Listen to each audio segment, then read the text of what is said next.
Welcome to the Big Fundamental Podcast, a San Antonio Spurs podcast brought to you by Kins 5, the official TV station of the Spurs. I am Jackson Floyd, and joining me this week on a very special episode of the Big Fun Pod, we've got Kins 5 Sports' Tom Petrini. How you doing today, Tom? I'm good. I don't want it to be misinterpreted. I was smiling because I thought we were introducing the other guy, but best for last. Yeah, it's a very special introduction, so I kind of wanted to build the Start slow. Start slow. People are seeing the face, people who are watching it on our YouTube channel, and they're ready for it. It's a very special reunion here, bringing him back. It's Evan Closky, Sports Director of 10 Tampa Bay. How you doing, Evan? Long time no see. My heart is so full right now that I get to join you two and relive some of this. Not to mention to talk about the Spurs because I'm sort of a lone wolf out here. Except the funny connection is someone a part of the Spurs staff. He actually moved to Tampa and now he's part of the Bucks staff. So him and I talk about the Spurs. It's who I got here. And he's also an Ohio State fan, so we got that too. So that was a match made in heaven. That's a very small Venn diagram, I think, with the three circles. But yeah, right through the hole. There we go. I'm glad that you're in there. That's really cool. And of course, we are pulling you away from your Buccaneers coverage duties right now, and I think you're spending a little too much time with Tom Brady. Have you fully engrossed the TB12 method? You've sworn strawberries off, right? Your skin tone's looking fabulous, by the way. So I don't know if that's just the Florida sun. Once, give me 10 years in the TB12 system, and what you see now is just 50% of what I'm going to be at 40. So there you go. I got to ask, man, because I know you're from Massapequa, New York, and I think you might have been rooting for a different football team growing up, one that may have made you not as much of a Tom Brady guy. So how has that transition been for you? You know, it's really funny. You compartmentalize it because to me, as a Jets fan, like the Brady of the Patriots is just a different Brady with the Buccaneers. Like the guy's going through a completely different character arc right now. So it's kind of like LeBron a little bit, right? LeBron stepped onto the scene. Everyone loved him. He's the greatest. Then he ticked a lot of people off. And Brady didn't, Brady had Deflategate, and that's really more of a Patriots thing versus, really just Brady. But, LeBron goes to Miami, people mad about him. And then LeBron sort of on the back end of his career, has found a way to kind of make himself lovable and likable and people rooting for him again and appreciating his greatness. I feel like that's where we are with Brady, that we know that the time is coming. It's not going to be this year. It's not going to be next year. But, soon he's going to be out of the game and everyone's going to look left and right and go, man, we just witnessed probably the best player we're ever going to see on a football field in our lifetime. So I don't – it's funny. We have the Patriots and the Buccaneers game next week, and I don't associate him as what I was used to for 17 years. It's really to me a night and day difference of a guy. And it's cool to cover, and there's a lot of interest. And every day it's waking up, seeing what Tom Brady's doing, and then has he tweeted, has he done something? So gotta stay on top of it. So it's been fun. Did you ever think? No, it's and that's a really funny. I think it's a good comp with LeBron, right, in terms of the career arc, right, where with a little different in terms of where they started, right, with LeBron as a teenager, all this hype, and Brady being one of the last picks in the draft, but Brady an underdog until he wasn't, and then he very much wasn't, and at a certain point everyone was like, I'm sick of this. And you get to the point where it's he's got to stop sometime soon, right? And I feel like everybody got to that point with Tom Brady 8 years ago. Yeah. And he's just still been doing it. And LeBron's the same way in that regard, where it's he's going to fall off sometime, right? Mm-hmm. Right? It's really cool to watch. I just want to know real quick, who's out of football first, Tom Brady or Zach Wilson? Yikes. Yikes. I think Zach Why are you Wilson, doing like that, man? Sorry. At least Zach Wilson will be able to hang on a practice squad team if things don't go the right way. I'm still standing behind Zach Wilson. It's one bad game. It's one bad game, right? We have our friend here for the first time in months, and you're cyberbullying him. I'm sorry. And we brought him in because, we brought him in because basketball is right here. We're on the cusp of the NBA season. Training camp is less than a week away. And as we shape up to kind of cover that, we're going to take a look at what the Spurs team that we're covering heading forward looks like. But to start that off, I mean, we just have to address one of the rumors that just will not go away. The Spurs have been consistently linked to a Ben Simmons trade possibility for ever since he didn't dunk. I think it feels like we've been kind of linked to this. Why won't the rumors go away? I mean, just to kind of set the scene here. You know, Simmons has already said he's not going to report to 76ers camp. He's holding out on that end. The 76ers originally said they were going to trade him. Then they said, it was Simmons' idea to want the trade, and they have been playing defense now. I think maybe like a Ben Simmons level defense at this end here. Doc Rivers was on ESPN yesterday speaking about it, saying the whole thing's been misrepresented. And now Vegas has the Spurs with the fifth best odds to land Ben Simmons. Evan, I mean, from an outsider's perspective, as a Spurs fan's perspective, why won't this rumor go away? Yeah, I think the number one thing that you have to remember with the Spurs is that they still don't have a sun for the planets to gravitate around, right? And I understand the hesitancy of Ben Simmons, especially because he doesn't get sterling remarks from a lot of insiders about what execs think of him and his work ethic, so on and so forth. Having said that, he is still a bona fide all-star talent. He's still a bona fide, one of the best players in the league type guy. His game is not modern, but I still think he is completely deadly on both sides of the floor.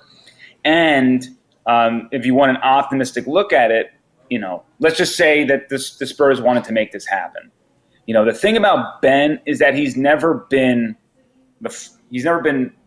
Batman. It's always been like, I got to share the floor with Joel. And originally, we all thought that Ben was 1A to Joel's 1B. And then recently, it's been like, nah. Joel is 1A. You need to capitulate to him and his game. And we've been saying this for years. I mean, it's not a new take that, Embiid and Ben Simmons were not a good match for each other. If it wasn't for a Kawhi fadeaway three-pointer, crazy historic moment in the NBA, which we won't mention in the city of San Antonio, then maybe the Sixers end up going to the finals and this stuff isn't all happening. But that's the funny part about sports. Having said that, I think Simmons actually wouldn't be the worst fit. I think it would make things a little bit difficult because you kind of have Keldon Johnson, who I think could be a Ben Simmons-esque player. I don't know if he'll have as high as a ceiling, but their games are kind of similar. And obviously you're going to have to give up young talent, tremendous young talent, to get a Ben Simmons. I don't think Daryl Morey is going to be able to get what he wants. I think it's very clear, as we're a week away from training camp and Simmons is still on the roster, that Morey, you cannot turn the narrative to put teams against each other to get your price point. You're going to have to sell him for 80 cents on the dollar. Yeah. And if the Spurs, with a head coach who we don't know how much longer he's going to go at this thing, wants to compete for a championship or even be competitive, and make the playoffs again, then Simmons would be a ticket probably to the playoffs.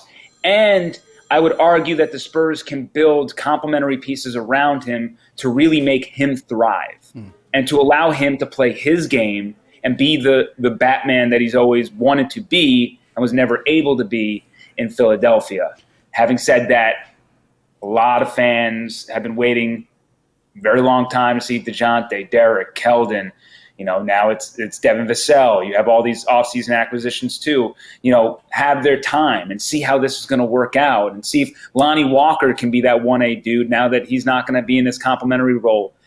I get it. But I think there is something to be said about having Ben Simmons and how the Spurs would be exponentially better with him on the roster even with me hating the fact that you'd have to give up players that I would not personally want to give up. Yeah, Tom, with that asking price, what we've seen play out with Ben Simmons holding out and the conversations, the dialect going back and forth from the 76ers front office, Simmons' team here, it sounds like the asking price was one thing. It might be dwindling down a little bit. At what asking price do you think you're comfortable sending some assets to bring a guy like Simmons in? So I think it's really interesting to watch because, like, I saw a tweet the other day that was like, man, the risk that I took was calculated, but I'm bad at math. And it attributed to Daryl Morey. And, like, you're looking at a guy who is basically, like, you know, guns akimbo, but no ammo, right? All right, Ben, you better report to camp. And then, you know, all right, everybody, give me something for him. And neither of those guns are loaded. And everybody who's on the other end is like, yeah, okay, what are you going to do? And I don't know what he's going to do because, like, Ben Simmons can just be like, yeah, I'm not going to show up. And they'll be like, we're going to fine you. And he'll be like, whatever. and then they're like, oh, wait, this isn't going to work. And that's only going to make the people who are considering trading for him, you know, take things off the table, I think. Yeah. Like, I don't think any team right now has great incentive to give up assets for him because at this point there isn't really a bidding war. I don't think. And if it is, it's like it's diminishing returns for the Sixers at this point. The longer he sits out, the lower that price is going to go. And like I think that, like, what if we get to November, December, he still hasn't suited up for the Sixers, he hasn't been traded yet, and Thad Young is, like, you know, on the Spurs still and, you know, averaging like 10 points and 6 rebounds a game and hitting like 33% of his threes and, like, actually contributing something on the basketball court.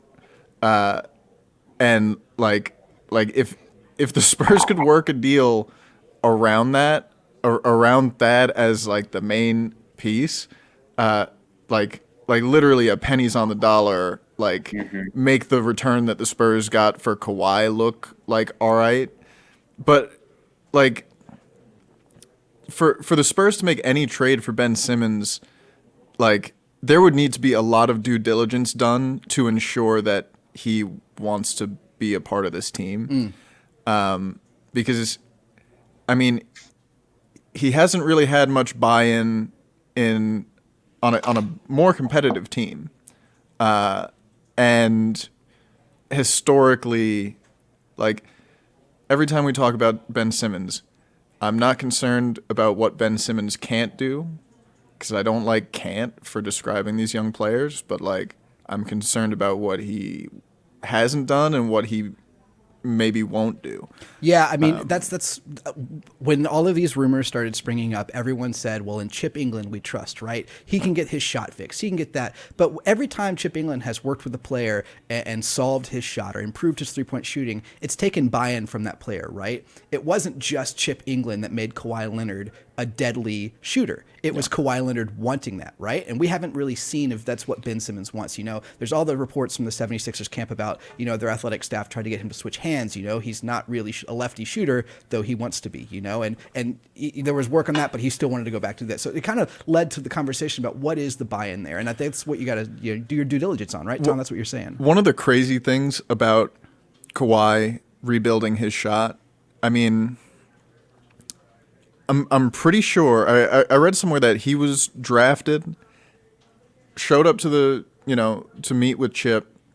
Chip gave him these pointers. You know, he's been shooting one way his whole life. Chip gave him some pointers over the course of the session, and then there was, like, a lockout, and so Kawhi was away. And while he was away, he was just doing the things that, like, you know, they worked on, but, like, obsessively. Yeah. Like, he obsessed over improving his jump shot. And Ben Simmons has been in a position for 5 years at this point where people are like, man, if he could get a reliable jump shot, he would be like one of the top players in the league, like truly. Yeah. And has not shown even a passing interest really in improving in that area. Like after this playoff run or during this playoff run, he like, it was like, I am what I am kind of thing. And it's like, are you, dude? Like, is that really what you want to be like thinking of yourself as static and like unimprovable in certain areas? Like, I don't, that's not an attitude that I'm a huge fan of. But like you mentioned Doc saying that, like, you know, my comments after the game were misrepresented about when I was asked directly, can Ben Simmons be the point guard of a championship team like you guys want to be? And he was like, I don't know that. I don't know that right now. First of all, waiting 3 months to say I've been misrepresented is hilarious. Yeah. It's a good look. Second of all, we saw you. There's tape. Like, it's right there. Just play the tape back, right? Yeah. As soon as she says that, they should have had that tape ready to go, right? Just, by the way, this is what you said. How are we misrepresenting that? To your point about Ben Simmons saying he is who he is, if we just evaluate who he is right now as a player, what is he, like a really expensive Draymond Green? Is that the ceiling right now? If he doesn't improve as the shooter, Evan, what do you think? Yeah, I think he's better than that. Okay. Because, you know, Draymond can't really do, I know that Ben's kind of a one-trick pony, but Draymond can't really do what Ben Simmons does to like lead an offense. You know, Draymond's still very much an elite complementary player. I mean, the guy, you know, can put up a triple-double any night that he wants. He just really chooses not to shoot the ball or score some nights because he doesn't have to. Yeah. And why would you when you got all those players? You know, hopefully Klay Thompson can stay healthy this year. But, you know, I don't think Ben Simmons would hypothetically, right, like go to the Spurs and Chip England would go into the lab and tinker his shot, and all of a sudden we come out and he's shooting threes. It is. I think at this point, Ben Simmons is who he is. I believe who he is a phenomenal basketball player. I believe he could be one of the best in the game if he would push himself to do the things that I think a lot of people are saying he should do. So it's upsetting to see a guy not reach his full potential with just an extraordinary talent. Having said that, that's my whole point, though, is that, you know, still Ben Simmons, who he is, would still come in day one after that trade and be the best player on the Spurs and Evan, would make the Spurs better. And Evan, to your point, too, I mean, the team would build around him, right? You know, that's something that Coach Pop in this organization has done well. They look at the players they have, they evaluate the players they have, and they put something on the floor that's going to make them excel at what they're best at. You know, LaMarcus Aldridge and DeMar DeRozan were given free reign on shooting as many mid-range jumpers as they wanted for a very long time for this team. And while everyone else was shooting threes and layups, the Spurs looked at the players they had and went, this is how we can thrive and succeed, and put the best team they could on the court by doing that, right? I have a question. Yeah. Spurs, say the Spurs trade for Ben Simmons and trade, like, you know, a young piece or two and draft assets and build around Ben Simmons. 2 questions. Do the Spurs make the playoffs this year, and is Ben Simmons an all-star in the Western Conference? They do make the playoffs. Yes, maybe. Yeah, exactly. Yes, maybe. Make the playoffs. Just Fringe because all-star. the West is so stacked. Yeah. I think if you... But I would lean towards probably because first off, maybe, because we all know that nobody gives a crap about the Spurs and they get shafted every which way. So, I mean, let's just be honest. You know, I loved your post, Tom, just about DeMar DeRozan moving up 40 spots in the ranking. We're going to discuss it later. I need to... Yeah. So, yeah, I mean, you know, it is... So, you know, making the All-Star team is, you know, politics more than anything, and just, you know, the Spurs never getting love from national media and never getting exposure. So, you know, that's, you know, that I don't know and about. But somewhat related to this point, would Ben Simmons want to be in a place where he's getting overlooked for honors like that, largely because of the market? I think that Ben Simmons is a guy who can overcome it in a way that Kawhi couldn't. Ben Simmons is a loud player. Ben Simmons is louder than Kawhi, at least. Ben Simmons is a guy that young fans have already connected with, and he also has kind of like, he's already been in that Kardashian world, He's out of that Kardashian world now, famously, there's another guy who's dating his girlfriend in the league who might take some beef. But like, we don't have any Kardashians here, I'll be honest. Like, we got Selena Gomez, but... But she's like, how often we see her courtside, really? Like, all that aside, I do think he can overcome that in a way that Kawhi couldn't, because he's already kind of racked up those accolades. He's not a system guy, Kawhi, when he was in San Antonio, first of all, did make an all-star team. But also was like, he's just before the trade, before everything, was like, he's just a factor, a system guy that built him up to this. This is Pop's robot, and things like that. So right, but like, I guess one of the other big overarching questions for me, one, does Ben Simmons want to be a part of this organization and buy in, and two, does he want to live in San Antonio? He's under contract for 4 years. Yeah, and he certainly has demonstrated that he does enjoy the accoutrements of being a professional NBA, a well-paid NBA player. Living in a big city, and I don't know if he will be any different from Kawhi Leonard in the I would rather live in California department. Yeah, I mean, I agree with that. I don't know if beyond the contract, if you would get anything more than that. Yeah. But what does the contract mean now?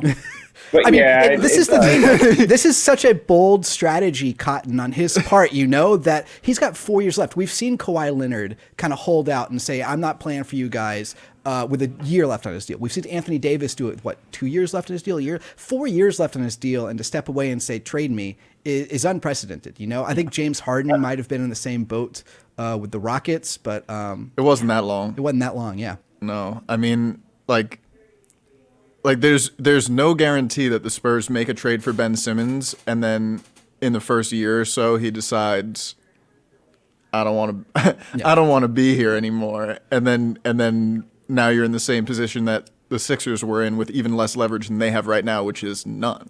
I want to move on, but I do want to just quickly say I think there are two people with connections to the Spurs organizations that could kind of help Ben Simmons decide whether or not he wants to stay here. And that's Patty Mills, who is another Australian who's been with this team.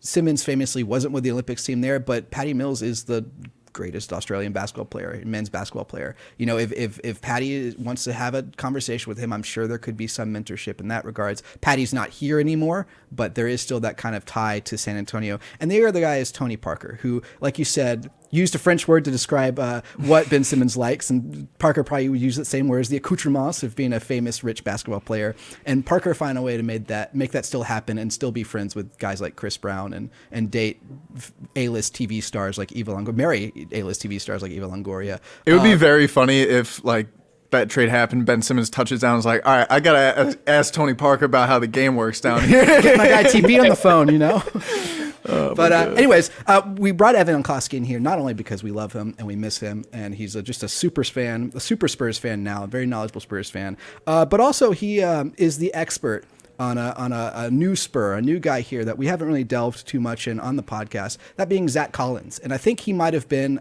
one of the forgotten moves made by the Spurs. There are splashier names that we've talked about, like Thad Young and Doug McDermott. And then, of course, we had the draft and brought in Josh Primo, Joe Wieskamp. We talked all those guys out. We haven't really talked about Zach Collins, who I think reemerged in the public light for the San Antonio Spurs. Recently, the Spurs sent a handful of their guys on a sightseeing trip to learn about San Antonio, to get to know San Antonio. Manu Ginobili took part in that, was with the Spurs when they went to the missions. But standing there along the guys, standing there next to Derek White and with DeJounte Murray and with Drew Eubanks and these guys that Spurs fans are so attached to, was Zach Collins. without crutches in the pictures. Maybe they were being held off by a guy there on the side. But Zach Collins is a guy who kind of has a big question mark in the minds of Spurs fans. So, Evan, we would like you to kind of let us know what we should expect from Zach Collins. Who is he, and what kind of player are the Spurs going to get from him if he is healthy? First off, I think it's a fantastic get for the Spurs. I mean, it's no risk, all reward. If he doesn't work out, whatever. You're not committing a lot to him, and if he does, you have a 23-year-old, 7-foot unicorn. I won't say unicorn because it's one of a kind, but that type of player that we know that Pop in the front office loved Porzingis, right? They absolutely they wanted him. And coming out of Gonzaga when I was covering him there, you got to remember Porzingis came onto the scene in 2015, and then his big season was 2016. And Zebo, who they called Zach Collins Zebo at Gonzaga, so I still call him Zebo. Where's the B coming from? I don't know, and Mark Few never really explained that one. It was just he was just Zebo, literally at every press conference, and the players, it was always Zebo. So did he not know of the other Zebo in basketball? I'm pretty sure they did, and I didn't understand the correlation, but that was their guy. Some copyright infringement going on here. Grit and grind a little bit over there. So, so 2015 Porzingis comes on the scene. 2016, I think Porzingis really is oh crap, look at this guy. We haven't seen this in the NBA. And then 2017, Collins is drafted. Now, Collins was a freshman at Gonzaga. He came off the bench. That Gonzaga team was stacked. Shemek Karnowski was the big man on that team. And he had, he was in Gonzaga for about 10 years before he finally had to force his eligibility out. But, Perry Ellis of the West. He was coming off the bench, and it was one of those situations where, and for those who don't know, Gonzaga made the national championship that year and lost to North Carolina in the final minute and a half to lose that. It was their first ever appearance in the Final Four, first ever appearance in college in national title game. So that was a momentous run for the school, for Spokane, and he was always a player that we, the fans and the media looked at and said, how on earth is this guy coming off the bench? And we always thought that it was a way for a few to maybe taper off his minutes, to ever so slightly keep him in town for one more year, maybe not expose him too much. But, he also still had a lot of things to learn. He averaged 2 blocks, I believe, his freshman year. He was shooting the lights out of the ball from 3, even though it wasn't quantity. The quality was there. So he had tremendous range from deep. He was tenacious on the court. At Gonzaga, they teach you verticality on defense, and for a guy his size, he thrived on that. Was a real great defensive player in the paint because of that. And he was doing all of these things that fit into the modern NBA, that a guy that big could be that mobile and shoot from 3 and play good defense. He entered the NCAA tournament sort of a non-prospect, and I don't want to say a non-prospect, but a guy who we all thought was going to be drafted the following year as a sophomore, to then having a really good NCAA tournament, turning the heads of many and saying, oh crap, this guy might leave school and become the first one-and-done player in Gonzaga history. Mm. And the one thing that he was terrible at Gonzaga was he always got into foul trouble. And that was something that he never shook off in that. And I don't really know how he's done since. I haven't been looking at the foul trouble, but I just remember, in that national title game, he barely played because he got into foul trouble. And the bugaboo was he played limited minutes at Gonzaga, but he always racked up 3 fouls in those minutes. So it was an issue. But he's not going to really have to play this monster role for the Spurs anyway. So if he does play, he's not going to have to worry about foul trouble. So that's not really that big of a concern. So, yeah, I mean, what you're hoping for is you're hoping to tap into that guy who can finally be healthy. Just Portland never worked out, and not because of his skills. Each year he got better with the Trailblazers in the minutes that he played. All of his numbers have gone up when he stepped back on the court the following season. He just can't stay healthy, and that is the unfortunate thing for him. And I'm hoping that he can finally have a healthy season to showcase his talents, because he's got a lot of career left in him. Again, 23 years old. So you're not getting Porzingis, but this squad finally has their 7-footer who can step out, shoot some threes, space the floor, and maybe play the role that the Spurs were hoping LaMarcus Aldridge would be able to thrive in and accept, which we know was just kind of both sides tried, just didn't work out. Yeah. Hey, I mean, you're talking about his height, the 7-footer, that kind of position he's filling in. Tom, this felt like a need the Spurs really addressed this offseason. Last season they were running Jakob Poeltl and Drew Eubanks, and then it felt like, Keldon Small at the 4, Luka Šamanić coming off the bench. Maybe DeMar played some minutes at the 4. They were an undersized team outside of those two. Poeltl is a guy who found himself in some foul trouble and had some injury issues as well.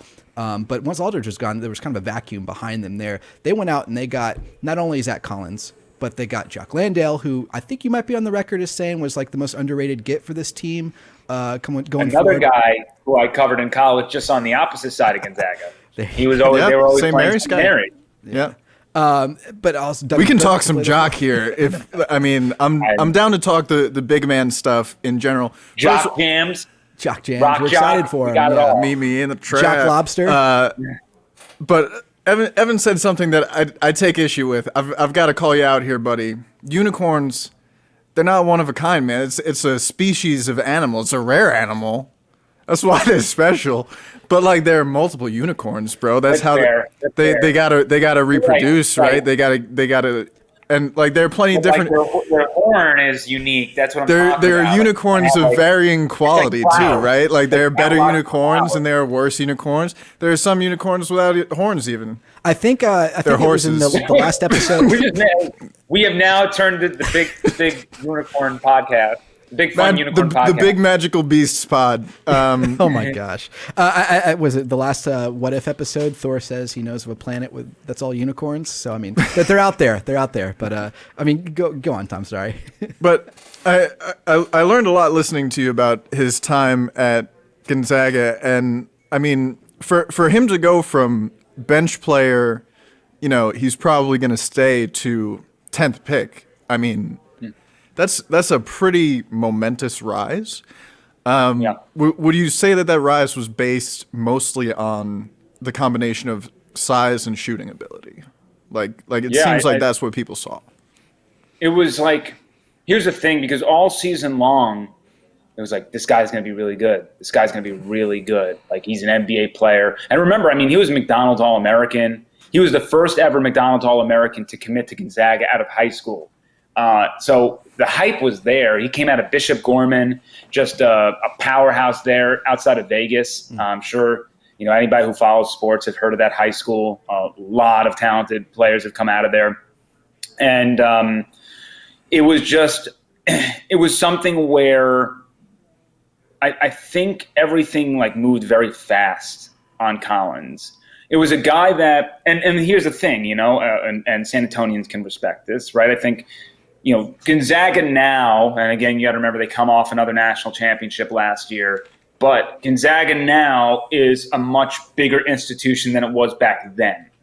So Gonzaga has this unbelievable maturation process from the 90s becoming the Cinderella story to now becoming the Blue Bloods and getting 5-star prospects, which is insane in my eyes. But back then, that was not happening. Zebo was the first guy that they got. So even though that team was stacked, even though people were talking about Gonzaga, scouts aren't necessarily flying to Spokane to watch Gonzaga play USF in the Kennel. So it was a lot of, this guy's going to be good. We'll tuck this away in our back pocket, and we got our eyes on you sort of thing. But, he's playing 16 minutes per game or whatever it was. And I don't know if scouts were ready to necessarily jump on him yet, or that he was at the top of their list when they're doing their work throughout the year, that this is a guy that they have to worry about for this 2017 draft. We'll write him down on our list, and he's a guy that we got to peg for a future draft, whatever it might be. And then the NCAA tournament happened, and all of a sudden, I think you have all eyes on him. He's playing great against great competition, and it's like, whoa, hey, who's this young guy? 7-footer? Whoa, look at this. He can shoot the three? Wow, he's commanding the paint, playing great defense? This is exactly what the game is going to right now. Oh man, look at Porzingis. Look what he's doing out there. We might have another one. And so it was just sort of this like late steam. And I remember, my boss and sports director back then, the WCC tournaments in Vegas every year. And obviously, as I just mentioned, he went to high school in Vegas, talked with his dad, and during the WCC tournament, his dad was saying, yeah, like we got folders on, NBA scouts coming to talk with us. We don't know what's going to happen, but, if teams are picking up steam, he didn't grow up dreaming to be a Gonzaga basketball player. He grew up dreaming to be an NBA player. So if that is a possibility, he's, without saying this, he's going to go to the NBA. So it was just sort of this, like, just a lot of good things happening to him, with the team doing well, making the national championship run, finally having the exposure that he needed. And people started doing research. And guess what? He's an athletic guy. So he's going to do very well in drills and combines and shooting and whatever it might be when you bring him in for a personal session. And Portland pulled the trigger on him, a team out of the Pacific Northwest, and it felt like a match made in heaven. But looking back on it now, it does seem like life might have moved a bit too fast for him. And it's also unfair for me to say that because injuries started affecting him right when his development should have been happening. He was always a project, right? I was about to say, spoiler alert, the reason that I think it's an interesting common thread, maybe, right? Like, he was a late riser on draft boards because of exposure, basically, not getting that exposure and then finally getting it. And I think that part of why he's had limited exposure, really the main reason why he's had limited exposure in the NBA in recent years, is injuries. And we should talk about that.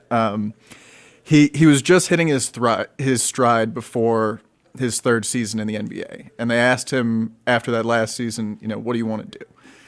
He was like, I want to put on some muscle. I want to finish better at the rim, improve my shooting as well. And I want to start and I want to be more involved defensively. And he was doing all of that to start his third season. And he looked really, really good. Let's see, 27 minutes a game, 7 points per game, 47% from the floor, 37% from three.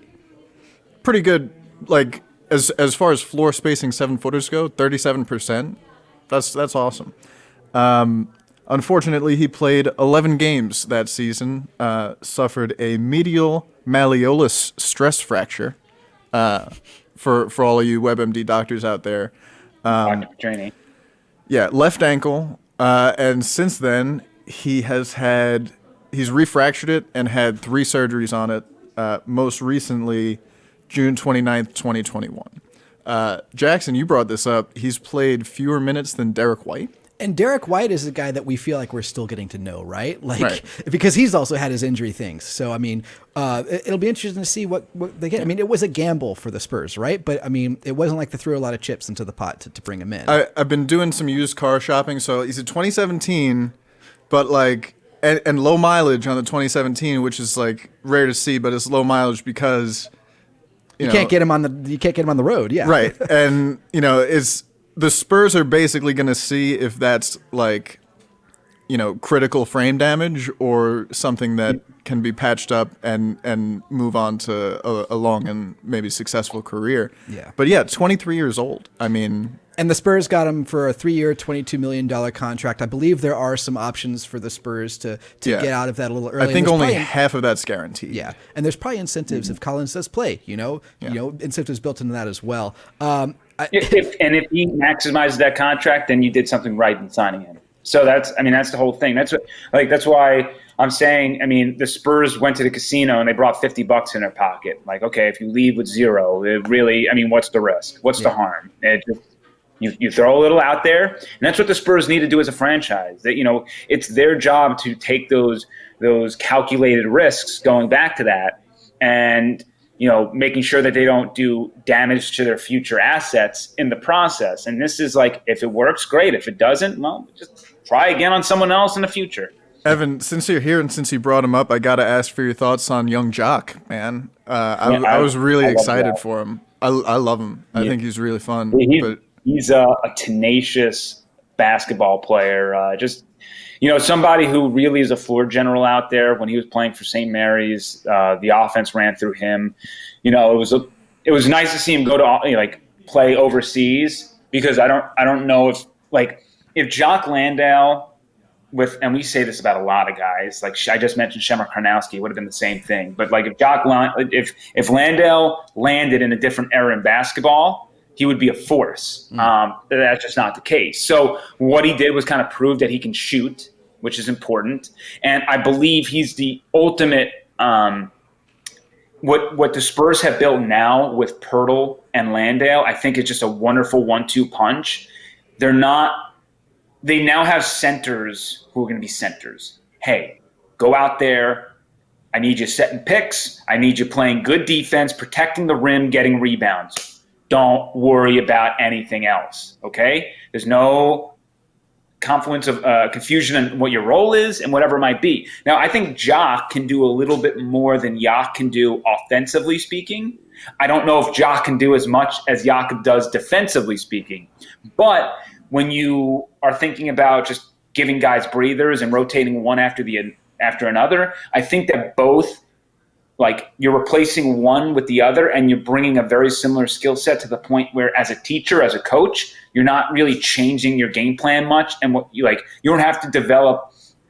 It was like the Spurs brought in their starters, and then the second unit would come in, and it's a totally different group, right? It was bombs away from the second unit, and the first unit was just who's shooting, DeMar or LaMarcus? And hopefully they're on their game. Spurs down by 9. Here comes the bench. Let's go. Back in the game. Starters come in the third. Crap. Let's weather the storm. Okay, now we got our best lineup going to the end of the game. So, but yeah, Landale, I think the Spurs organization does a great job of not only finding great talent overseas, but also finding great people. I think, again, going back to the Ben Simmons thing, the Spurs will never pull the trigger if they really don't think that Ben Simmons is bought in, or if he's not a guy that would fit well in the locker room, fit well with Pop.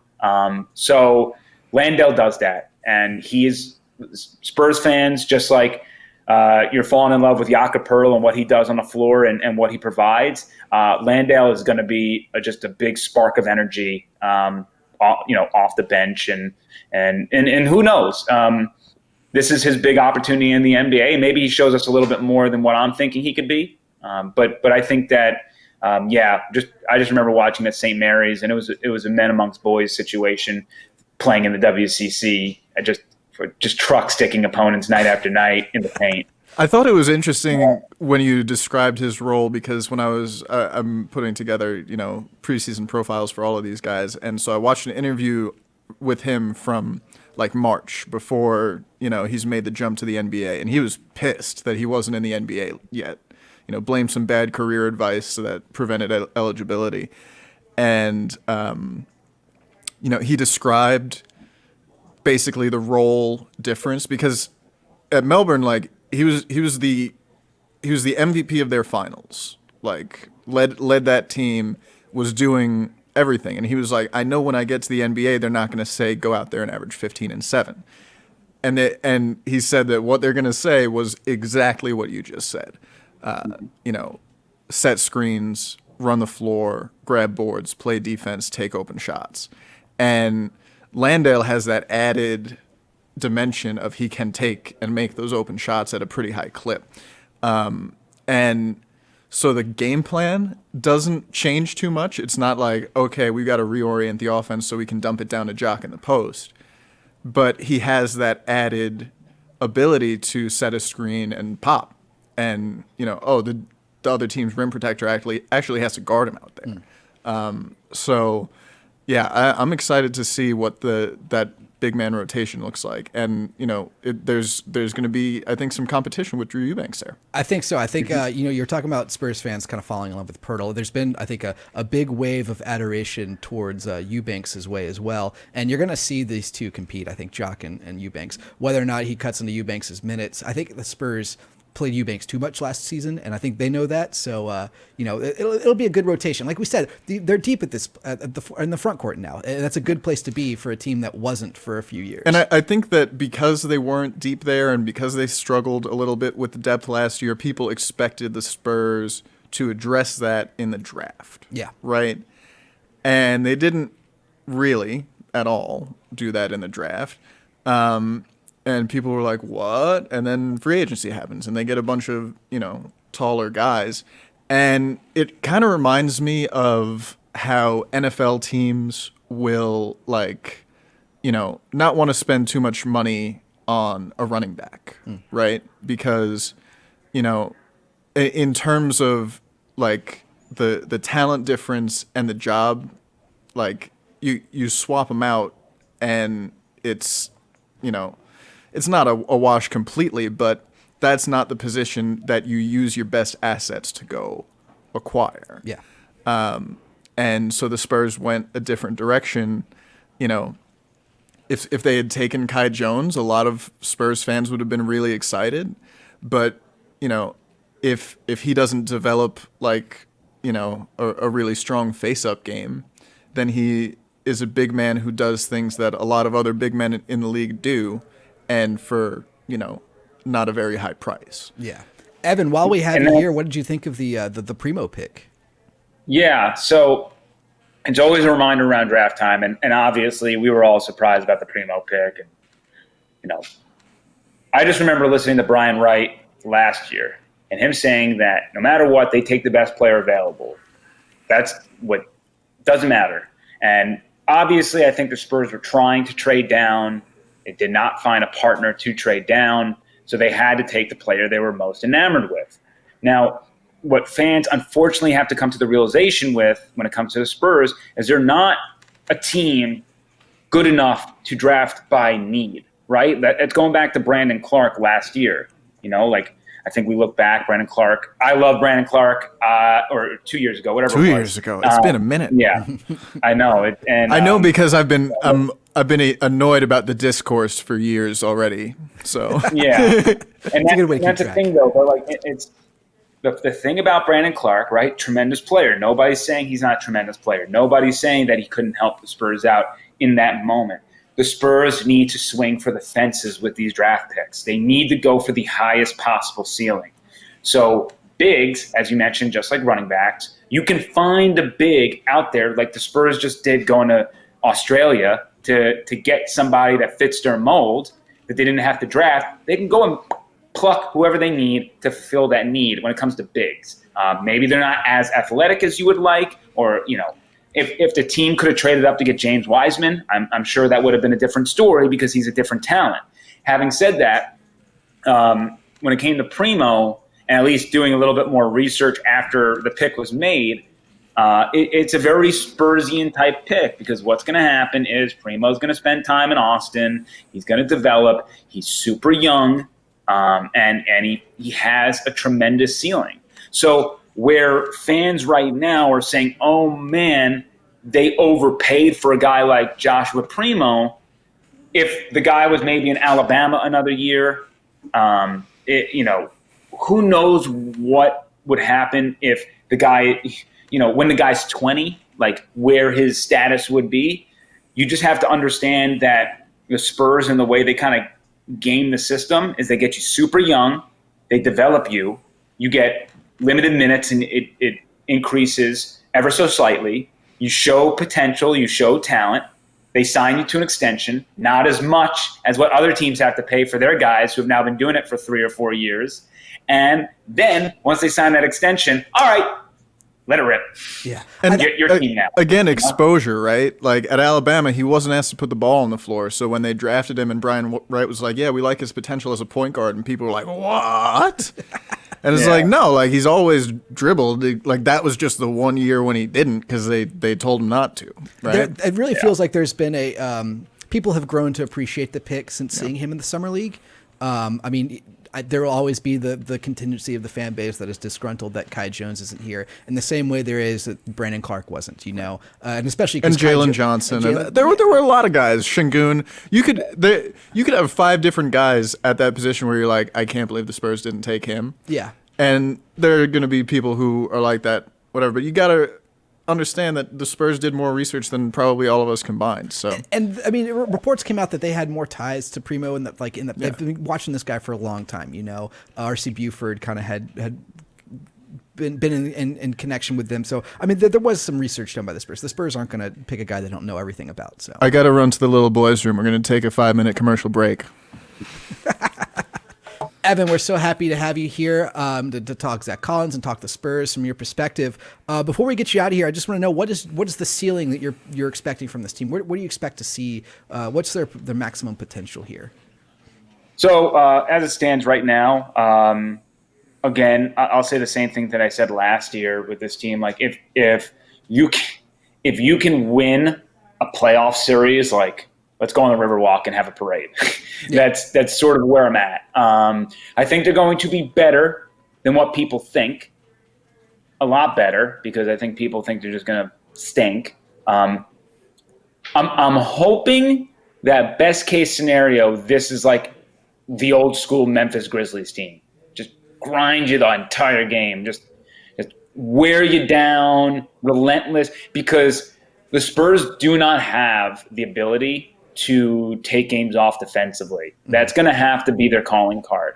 DJ, Lonnie, Derek, everybody staying healthy, obviously. Devin, all those guys. I mean, Yak, defensively speaking, they are going to be one of the best defensive teams. When they're at their peak and we're reaching it, we're getting closer. I mean, what Luka showed last year defensively is scary. So all around the board, I mean, really, Keldon is probably one of your weaker defenders. I mean, that's what you're kind of looking at with this team. You are going to have to hold teams to less than 100, which is, I know, not how the NBA rolls right now.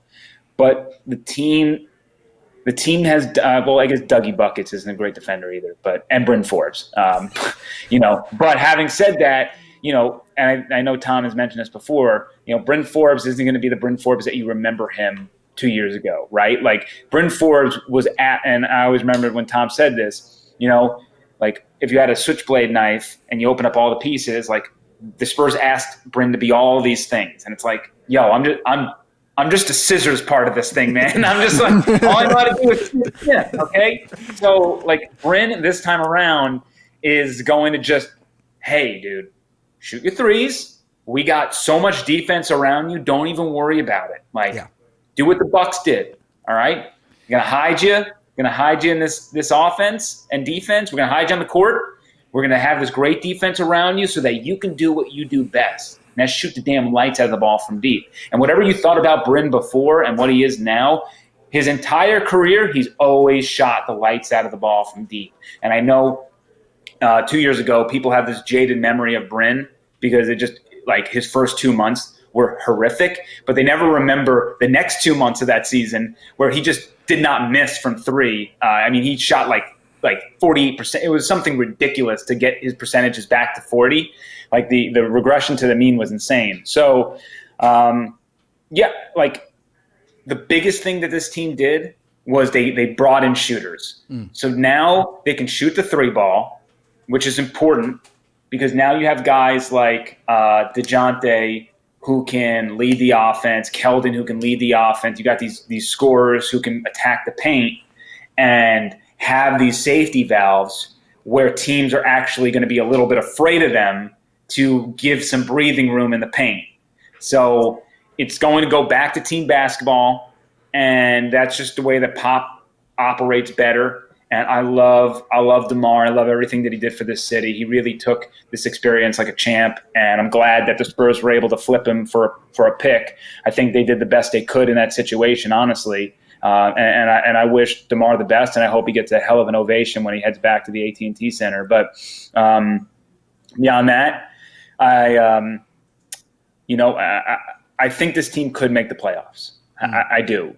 Having said that, I need to see them in action a little bit, see how this thing's working, and then I also need to see the health, because a lot of these guys have been nicked up. So good health, and everybody on the same page. I do think the playoffs is a possibility, and that would be tremendous growth for a bunch of young guys who I think can do spectacular things in the future. I think a lot of people like see the outgoing players who, you know, LaMarcus Aldridge, DeMar DeRozan, Rudy Gay, Patty Mills, like those are like not just players who have been here for a while, but players who like NBA fans who, you know, don't pay too much attention to the development of the young San Antonio Spurs. Like those are names they recognize, right? And so is Doug McDermott a better basketball player than DeMar DeRozan? No, absolutely not. I don't know anybody who thinks that. But like for what you want to do with this Spurs team, which is develop the playmaking potential of all of those young guys, he might be a better fit because he actually, you know, spaces the floor and doesn't need the ball. Yeah. And while we're on DeMar, we got to talk about it, right? I mean, do we? I think we kind of. All right, Evan, you'll remember 82nd best player in the league last year, according to ESPN, DeMar DeRozan. This year, 45, and if anybody with a brain would see that and be like, "Wow, how did he rise 37 spots?" And they actually had a section in the thing that explained how he rose 37 spots, and it's because he doesn't play for the Spurs anymore.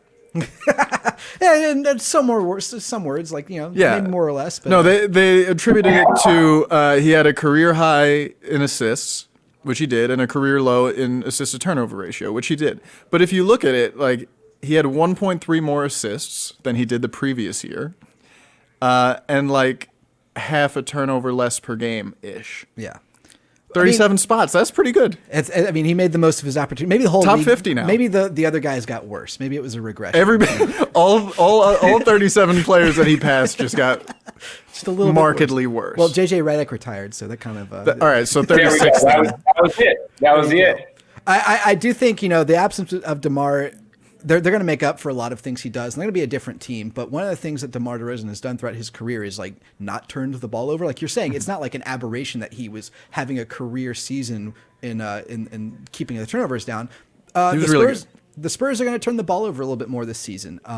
You win regular season games by playing good defense and by not turning the ball over, and the Spurs are going to have to do their best to work on that second thing. Because, I mean, they're going to play great defense this season. They're going to play better defense this season than they did last season.